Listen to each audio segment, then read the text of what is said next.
That's kind of weird offset. Okay. Hey, we're live. Oh, it's been an interesting last 36 hours. Yeah, actually, it's been about 36 hours. I'm going down. Turn it off. Actually, don't. I don't waste the bandwidth. And we're going to fill you in on our latest bump in the water. But, yeah, I guess, yeah. We're safe. Cat's safe. Boat is mostly intact. And we'll get to all the details in a second. First of all, is the wind okay? If someone could comment in the video. We decided to go outside at the very last minute, and The wind's picking up. suddenly the wind is picking up. We don't have any microphones. We didn't grab anything on our way out here. So if you can let us know if that's okay. If not, we'll go back inside. Wind is popping loudly. Okay, we'll go inside. We'll take it inside. We thought it'd be nice out here. Okay.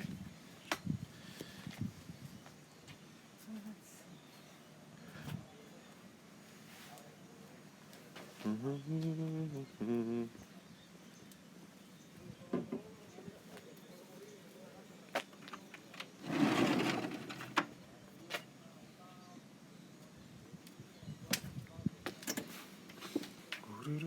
film in the pilot house? As probably could.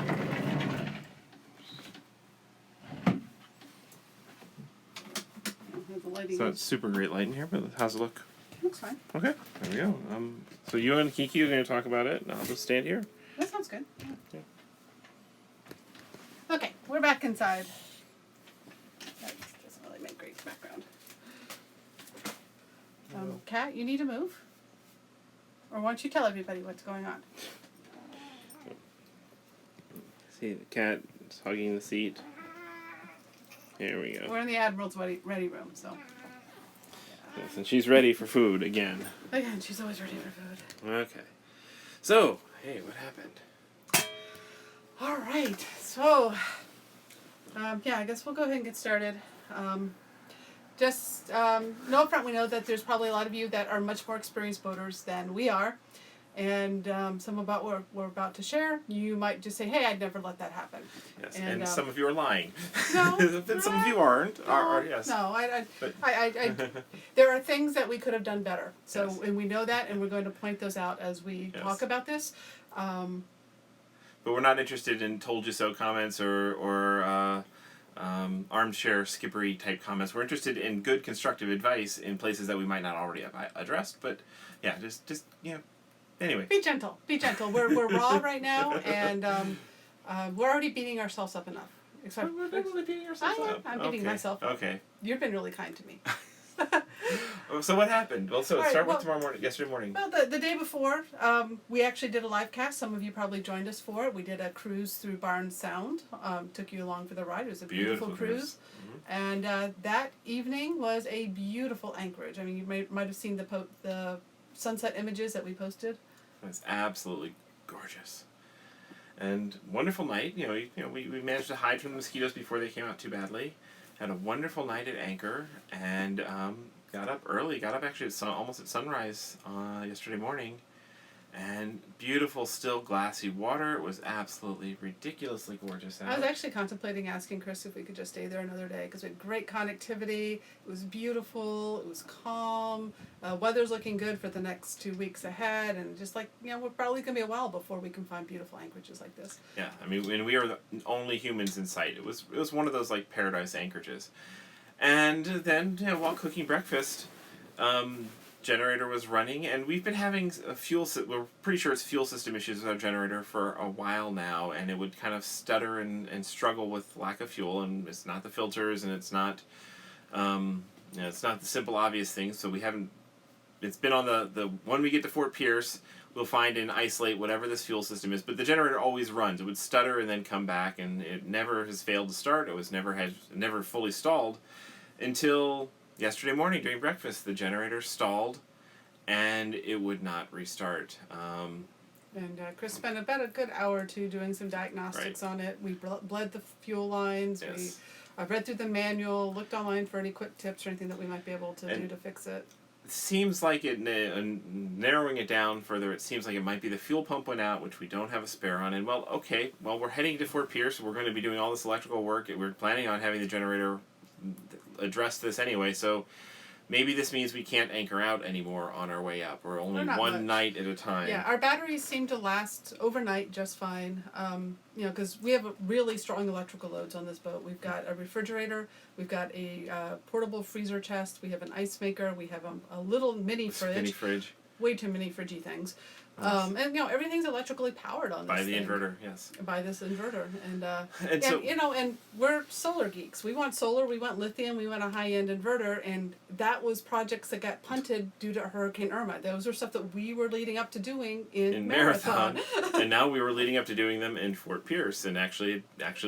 The night before, I'd worked on the design of our electrical system, so been planning all this out. It's like, okay, fine, we're without generator, which, because this was the first run of the morning and had been running all night, we had just been making breakfast. The batteries were really low, so we're concerned, and we knew that the anchor windlass is on the house system, so we knew that while we had power, getting the anchor up was probably prudent, or else we were going to be learning how to hoist an anchor without the power of a windlass. Yes. Oh, and also on our to-do list electrically, that our boat doesn't seem to charge the house batteries off the engines while underway. That is, again, something that we were planning to address. Or at least not much. I don't think it does at all, actually, in hindsight now. So that does not bridge over and does not charge at all. So basically, we had a limited time of period to get to a dock with power. Before our freezers started to thaw. And before we lost, critical power, because the charting system runs off electric and things like that. So, we made the decision that, actually, he called around in the whole Biscayne Bay area looking for any marine shops or something that might be able to help with the generator. First tried calling for a few places just to see, can we get a quick fix on the generator, and every generator guy I called was like, yeah, I'm about 2 weeks or 3 weeks out to even look at anything. And so I was like, of course, nothing good. And so then we're like, well, okay, so we changed our plans. We're going to focus on marinas for our trip, and we'll just probably accelerate our trip to Fort Pierce. And so I started calling for, let's find a marina to stop in Miami, and then take a day or two to figure out our new routing and planning, since we won't be anchoring. Right, so we kind of just readjusted that. Instead of doing nice anchorages up the ICW, we would just marina hop and do more miles and get in earlier to Fort Pierce and start the projects earlier. Yeah, no big deal.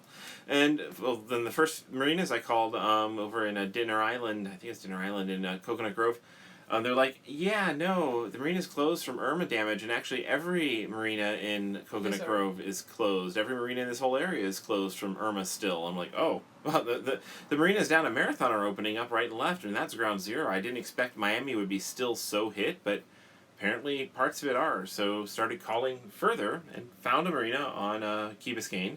It was about 35, 40 nautical miles north of us. It was very doable in a day's. It was, it's long for us, but, it's 5 hours of cruising. Yeah. So we went ahead, weighed anchor, came up fine. We put up all our power systems into minimal use mode just because, we just wanted to maximize what little house battery we had left. Yeah, we shut down 3 of the fridgy things, so we only had the main fridge going, so it was not drawing as much power. And then we set off, and it was a beautiful cruise. We got about 17 nautical miles before the bump. So the generator was, of course, a bad start to the day, but we're dealing with it. Yeah, but that also sets kind of where some of the decision points came in. So our primary navigation, we have this old GPS thing from Garmin that came with the boat circa 1999. Yep. It works. It's got really outdated charts. We just kind of use it as... Because it's a good daylight readable screen. Right. Outside. We just kind of use it as a manual check. But for our really in-depth charting and plotting, we use our iPads currently, because the other upgrade in Marathon was upgrading all the electronics and getting brand new charting and plotters and all that sort of stuff. And now that's been punted to Fort Pierce, and... So anyway, so we're cruising along, and we're coming through. Is it Card Sound, which is the sound just north of, just south of Key Biscayne, and just north of Barnes. Yep. And coming in, and it's nice, big, wide open. I checked the charts, but so because our house systems are going down, we're using the iPads in minimal battery mode. So we're actually turning off the screen and just turning the monitors off and then doing a double check and using the big chart plotter as the overview. So the big chart plotter is in overview mode, and the iPads are more what we're zooming in on and out. Big, wide sound, ICW is nice and clear, checked water depths all around. Yep. And as we're coming into the next channel, which is Cutter Bank, I think is what it's actually Cutter called. Bank is the dividing line between Card Sound and Key Biscayne. So it's the south side of Key Biscayne. Or not, Biscayne Bay, sorry. Biscayne Bay. So I'm at the pilot, so all the decisions made at this point come down to me. So I'm approaching the channel, and I'm still quite a ways away. There's plenty of maneuvering room, and there's a sailboat that's been motoring through the channel very slowly, and so I kind of hold back and waiting for them to get clearly out of the channel. There's not much boat traffic. There's like no boat traffic around, so why have a near collision? So I go off to the right side of the channel. I have visual on the channel. The channel is lining up to what I looked at on my iPad for the charting. Markers are there. I think I have it.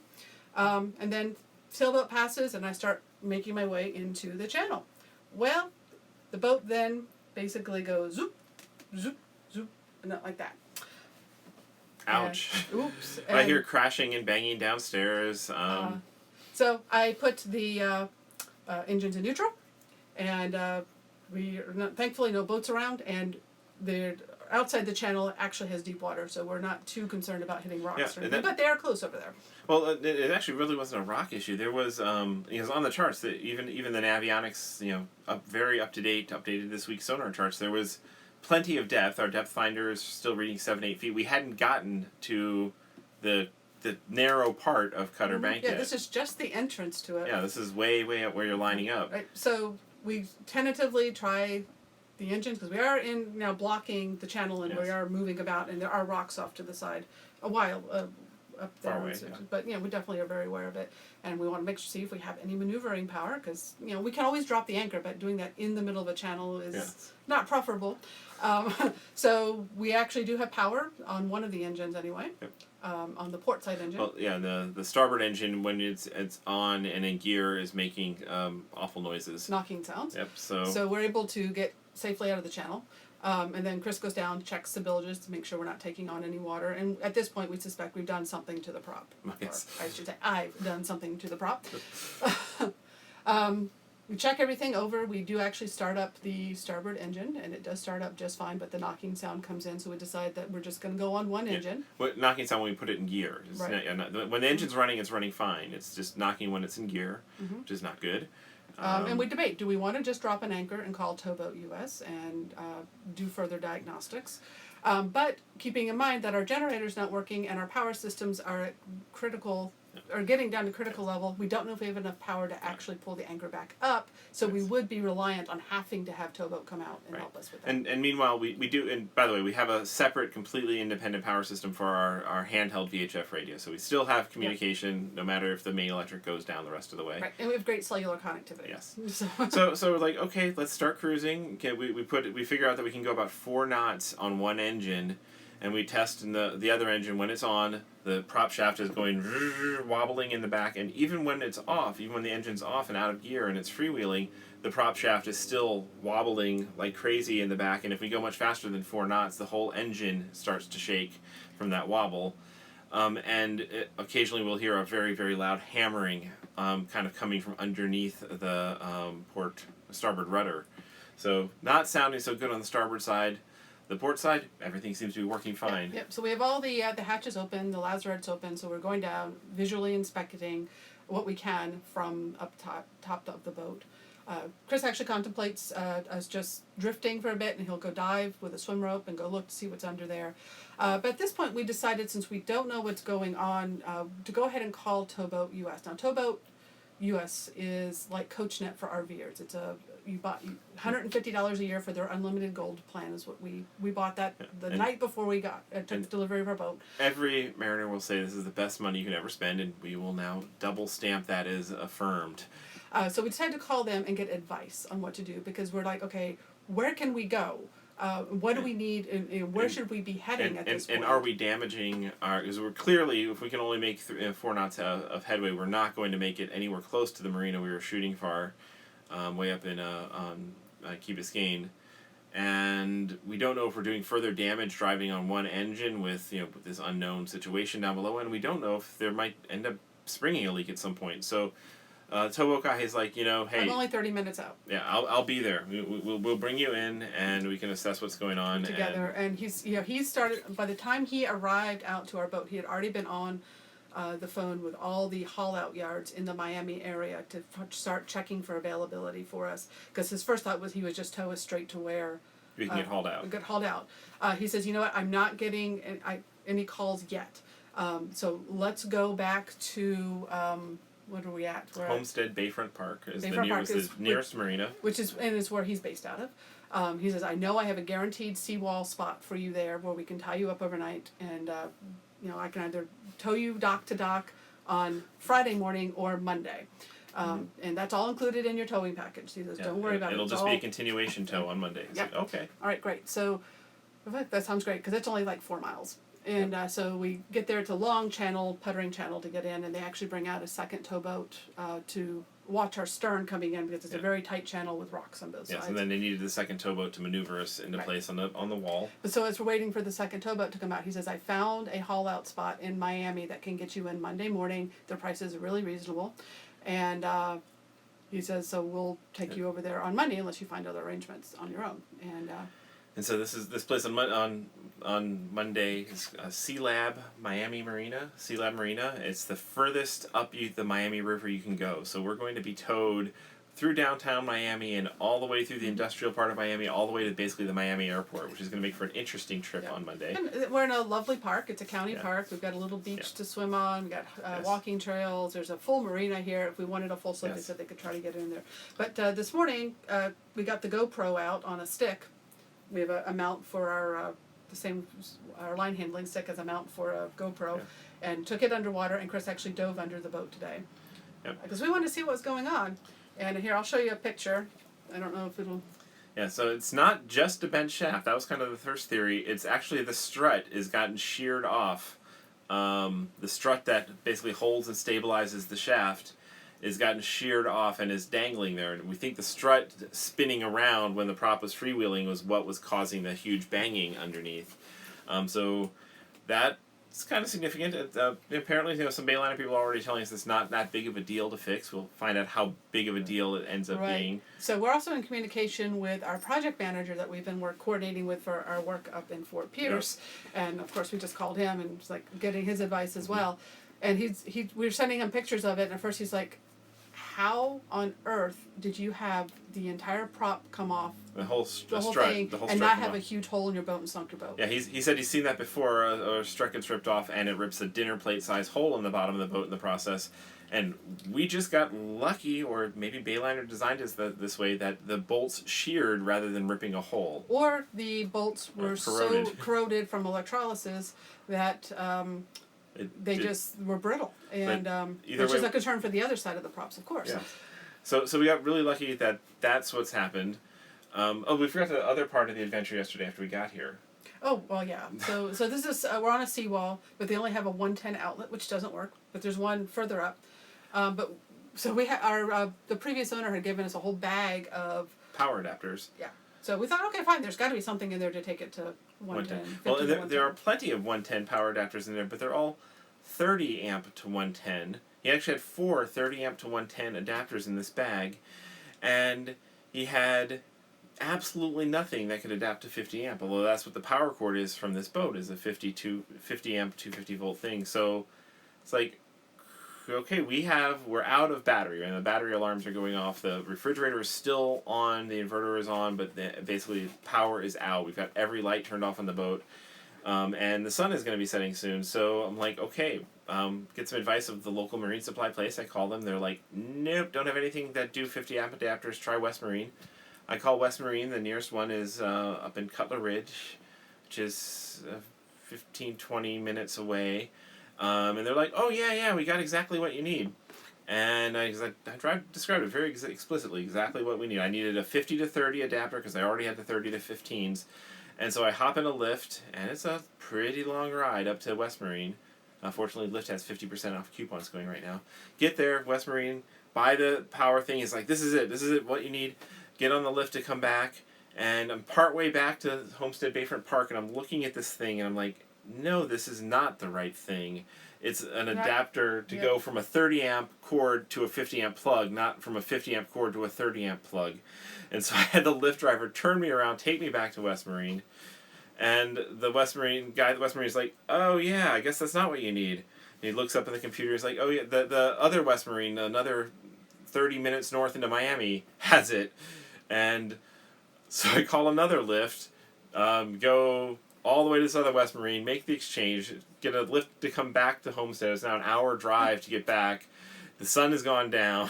And we haven't eaten all day, and we're on this whole 30 things. Yeah, we haven't eaten since breakfast. Oh my gosh. But I got the power adapter, and we get here and determine that, we had determined right before I left that the power outlet right outside our boat's gone, but we have just enough extension cord to reach another one. We plug in the GFCI trips.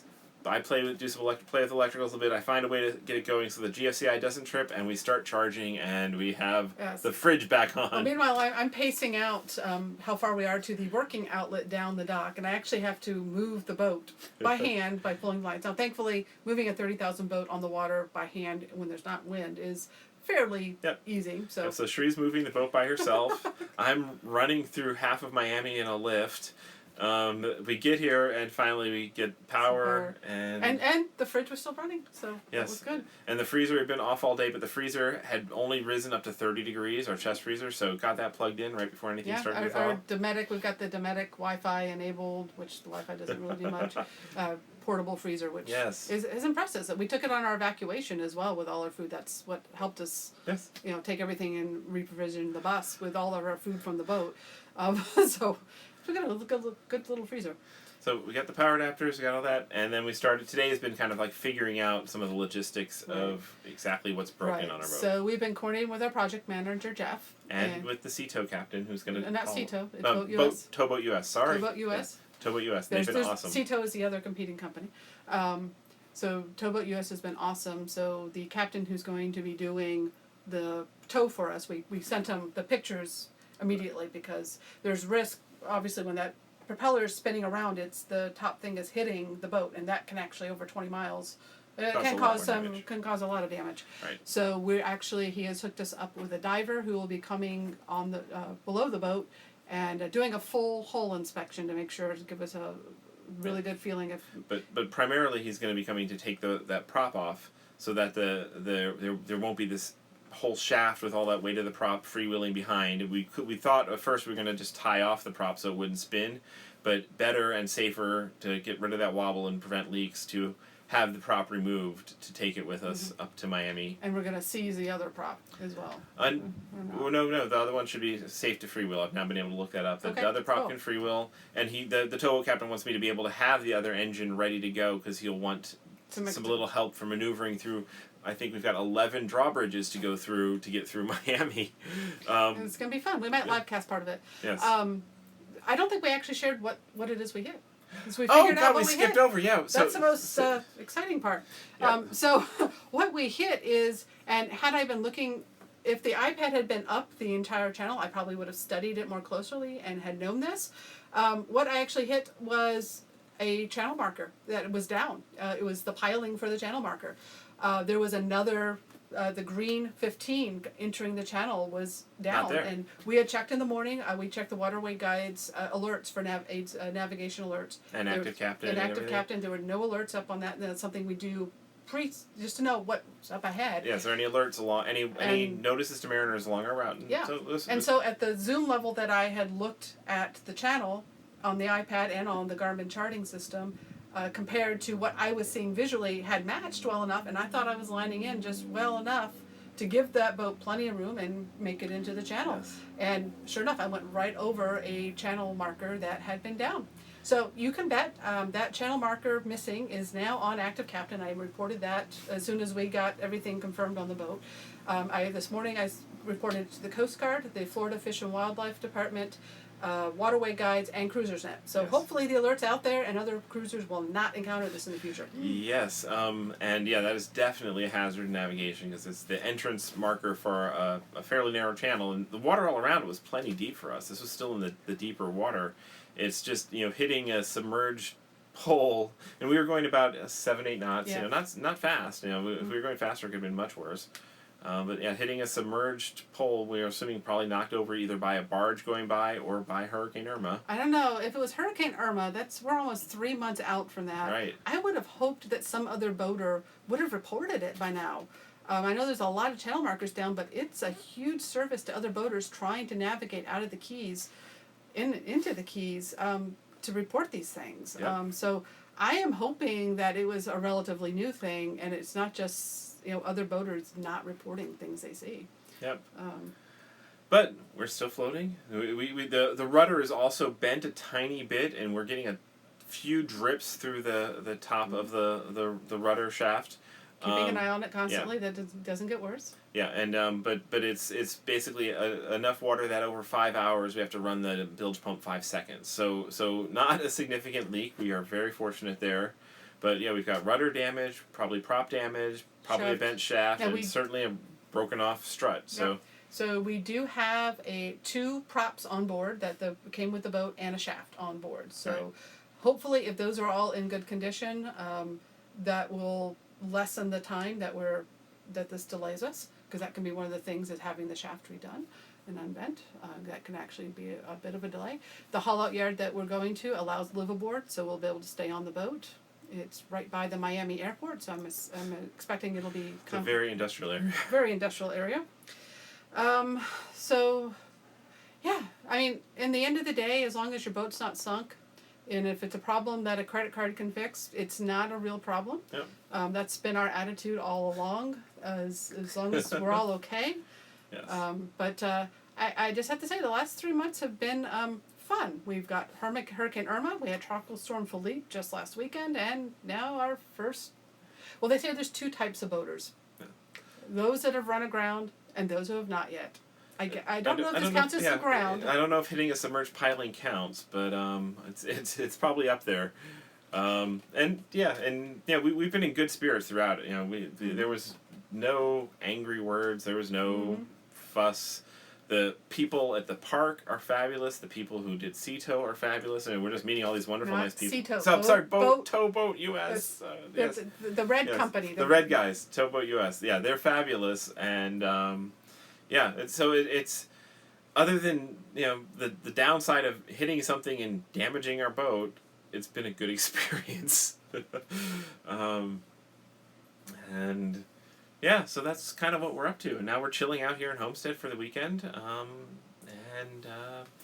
That's it. Yeah. So doing what we can to make sure we minimize the damage on this long tow that we have up ahead. Oh, and because we're plugged into 110, that means no hot showers, and you got to be really careful with the microwave. So we're grilling. We're gonna grill fajitas in a few minutes. Yep. And yeah. Thank you for all the positive comments, guys. I have to admit, I was really, really wary of doing this video, just for the backlash of you idiots, you new boating newbies, and you can get that. But I thought, hopefully, maybe if some of you are considering boating and you're newbies like us, you'll take into consideration just how quickly things can change on the water. We were told that over and over again. We were told to double check the channel markers. We should have. Yep. But yeah, stuff happens, and you hope for the best. Right, and you just always be ready to deal with something. And we are still newbies. We have lots of emergency drilling and practice and procedures and stuff that we are still getting familiar with because we're still new. And that's partly why we're staying in protected shallow waters and always near marinas and stuff. One of our plans was hiring a training captain once we got the next round of modifications done, and learning some of the more advanced boating skills. We got the basics down. If it's good weather, we're good, and if it's Category 4 hurricane, we're apparently okay. But that in between stuff. There's the unusual things like we're what not to do quite, in it, what to do in an incident like this. And we're not quite sure, like, okay, so we're really good at anchoring with our windlass, but if we lose electric power, we can probably get the anchor out, but what's the best way to get it back up without power? We could probably figure it out, but, these are things that we'd love to kind of practice and learn best practices about. And again, boating is a continual, perpetual lesson, just like living in a vintage bus was as well. You're always learning and getting more proficient and learning more tricks and best practices and stuff like that. So we will be doing that and continually learning. And a few years from now, we'll be laughing about our first year. Yeah, all stuff we learned. We made plenty of mistakes in our first years on the RV. We still make mistakes as RVs. That's life. You make mistakes, you learn from them. No one is perfect. And things break, they jump to the front of the upgrade list. So, like finding, hey, we can get some really cool new prop paint while we're hauled out. And, what other things can we do to our props while they're redoing them? Hey. What else? Yeah, we'll probably have all the Seacocks. I always giggle at Seacocks. Serviced. Yes. Service the Seacocks. Okay, this is now now PG rated broadcast all of a sudden. Okay, that feels good to have shared. Thank you. Okay. Thank you guys so much for being supportive and being awesome and having our back. If there's any questions, I guess we can take some. If not, we'll probably just go grill some fajitas. And I've been paying much attention to the questions streaming by much at all, so. Everyone's been nice and positive. Awesome. I really appreciate that. There was a question that we posted to the AGLCA, which is the American Great Loop Cruisers Association. Oh, we did not. I have not, number one, I have not found their forums to be friendly. The couple times I posted there, we've been blasted, so I'm kind of staying out of them.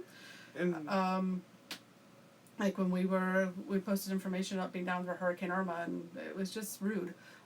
So I don't find it to be a friendly environment. I'm sure the people of AGLCA are we've met very quite a few friendly. of them, The loopers are friendly, but there's some people in the forums who are kind of told you so-ish or very, you should do this. Like, it's not necessarily. And there's not a lot of loopers down in Florida yet, so hopefully this is all fixed long before. And hopefully, because we reported it basically every other possible place. Yes, it's now it's already on Waterway Guide. It's already on Active Captain, so it's now visible to anybody who's checking via those methods. And I think the last place you go to check with what current navigation situation is a forum where the post will be out of date in just a moment. So.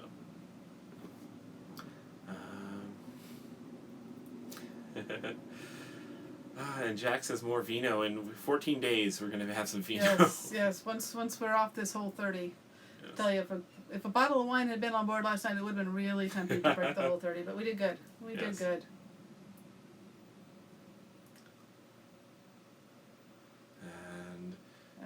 And if anybody knows anything about the boatyards in Miami, hopefully Sea Lab is a good one. I can hardly find a thing about them Googling around, but they seem fabulous on the phone. And so, fingers crossed that we have a great experience there. I'm actually looking forward to the trip down the Miami River. That's not having to navigate it ourselves? Well, we're going to have to navigate it back the other way, though. Yeah, I don't know. We might just find a delivery captain to get us up to it'll be fine. But if you look at the Miami River on a satellite map, it has gigantic ships, and it's only this wide. And that's like, I don't even know how two of these ships can pass each other in this teeny little river that goes right through downtown Miami, with all these amazing drawbridges and stuff. So it's going to be kind of cool. Yep. So we'll be in Miami. Hopefully. The RV geeks are going to get drunk for us tonight. Okay. Go, guys. Great. Thanks for taking a hit for us. Appreciate it, dudes. People want to see what the area looks like, so I guess we're going to talk and just go top and pan around. Yeah, we'll show you this pretty park. It's kind of sunset right now, so probably good weather. Okay. Hopefully the wind's not too bad up there. Okay. We'll go upstairs.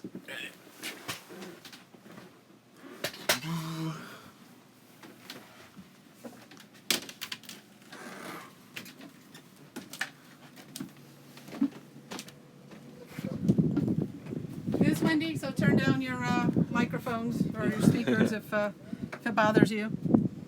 Okay. Let's see. Oh, it's pointing towards me. So this is the ramps for the public boats, and there's a marina over there. You've got that's the Biscayne Bay National Park right across the street. Yeah, the visitor center for the park. This is the channel getting up to here that they had to tow us up. And you might be able to see over there the red boats. Those are the boats, the towboats that brought us in. They have a fleet of 3 of them here. This is kind of cool. It's kind of like being in a campground. We've got a picnic area right outside our... And if you see that cat there, that cat has 5 raccoons that work for it. We watched last night that 5 raccoons and that cat worked together to rob the trash cans. And I've never seen a cats and raccoons interact before. It was, I mean, they were like right nose to nose. It was bizarre. Yep. And you can see over there, beyond those trees over that way. Let's see if I can get you a clearer shot. You can't really see from here. There's a little lagoon with a beach. We went swimming in this afternoon. They've got some clear kayaks to rent. We might try to do that after we get things squared away and make sure everything's on track. Little walking trails. I think there's some bike trails over there in the national park. So it's a really pleasant area to be in. Mm-hmm. So. Okay. Well, thank you guys for hearing our last. I mean, it feels like a week ago that we were at that last anchorage. That it was 36 hours. It's been a long 36 hours, but we are doing good. All right, guys. Thanks so much. Take care. Let's go grill.